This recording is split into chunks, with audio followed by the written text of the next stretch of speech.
Hi, everybody. Ron Placone here. You're watching another summary from the Indie Bohemians morning show.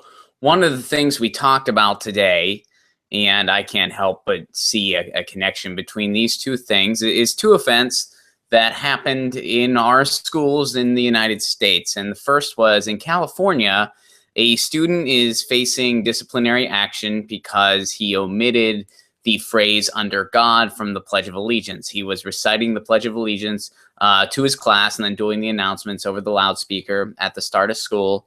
And this was partially for a grade, I believe, in his public speaking class. And he omitted the phrase "under God." And so he'll be facing a lower grade because of it. And he'll be having to deal with that.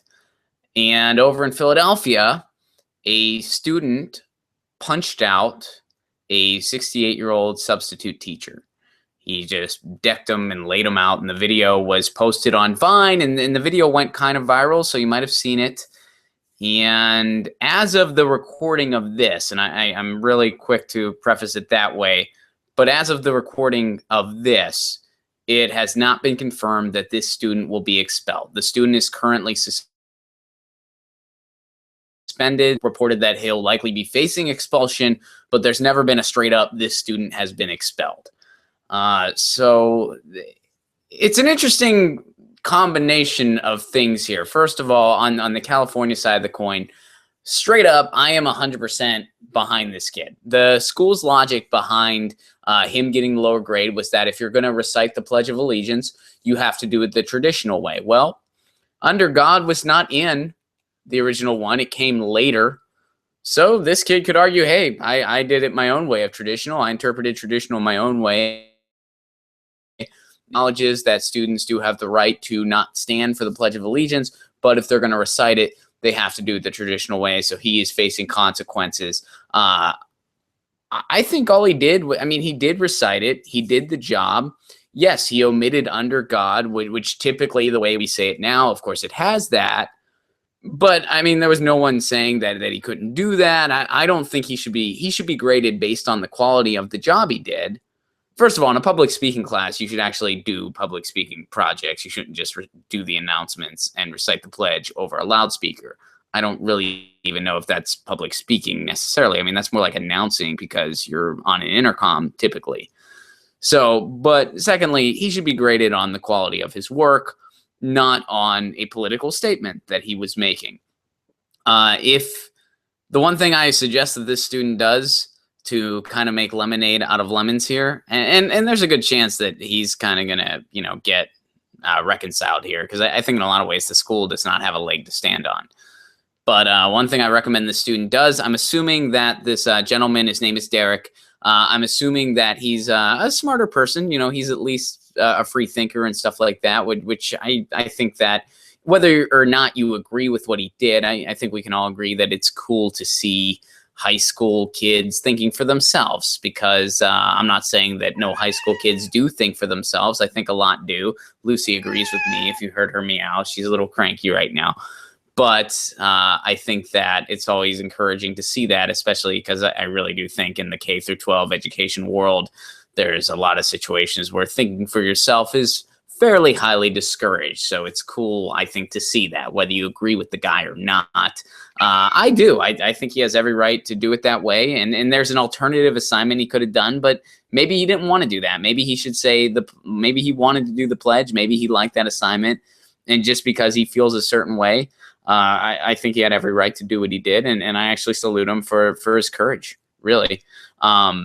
So I don't think he should face any grade actions. But to make lemonade out of lemons, Derek, if by slim chance you see this video, I think you should write about this occurrence in your college essay.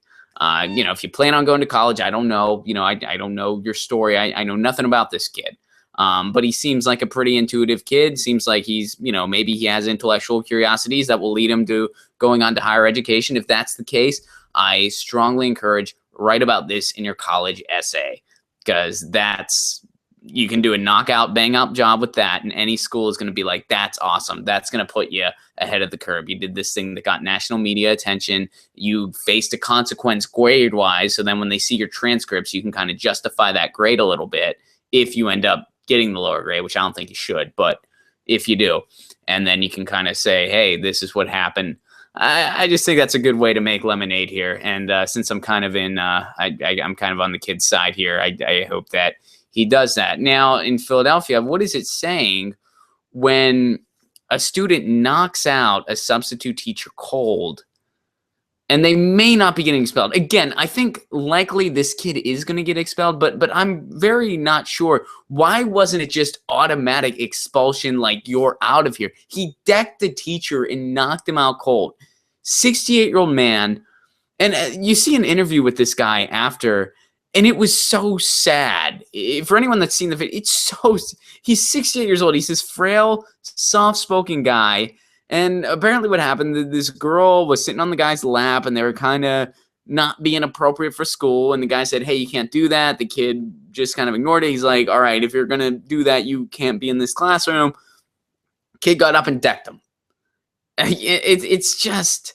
And Philadelphia, I mean, there have been other reports out in the news right now where certain elementary schools in Philadelphia had about $160 as their discretionary budget. And a lot of that has to do with Tom Corbett, the prior governor of Pennsylvania, gutting education every opportunity he got, which at least we learned, hey, how much can a Republican governor gut education and still lose in an election that the Democrats don't even show up for? We learned the answer, $160. Bring it down to $160, you'll still lose. So I think this also speaks to the lack of resources, probably because of when funds are looking that ridiculous. And it's very sad, I think. And I do think this kid will likely be expelled, and he has to be. The kid decked out a teacher, knocked the teacher out cold. Teachers that are, very much so arguably grossly underpaid. And this guy's a substitute, so, I mean, he's getting even less. It's pretty scary where we live in a world where when a kid thinks for themselves and makes a political statement, they are facing repercussions right away, no questions asked. Meanwhile, a kid can deck out a teacher, and it's not even confirmed that this kid's going to be expelled. And the kid is suspended, granted, the kid's suspended, but it's not even confirmed that that kid will be expelled. I think it's a testament to some of the issues we got going on in our education system, issues of funding, issues of just kind of the way we're going about teaching our children, and the way we're going about teaching them to express themselves and stuff like that, and teaching them about violence and just it's all interwoven. It really is. So leave your thoughts below. What do you guys think? Are you guys pro Derek, the California guy that took under God out of the pledge, or are you against that? And if so, what's your take on it? I think even if you're against it, I don't think he should be penalized grade-wise. I mean, he should be graded on the quality of his work. Anyway, leave your thoughts below. What do you think of those two stories? Is it a kind of an eerie connection there or not? This is Ron Placone. You've been watching a summary from the Indie Bohemians Morning Show, and this is Ron Placone signing out.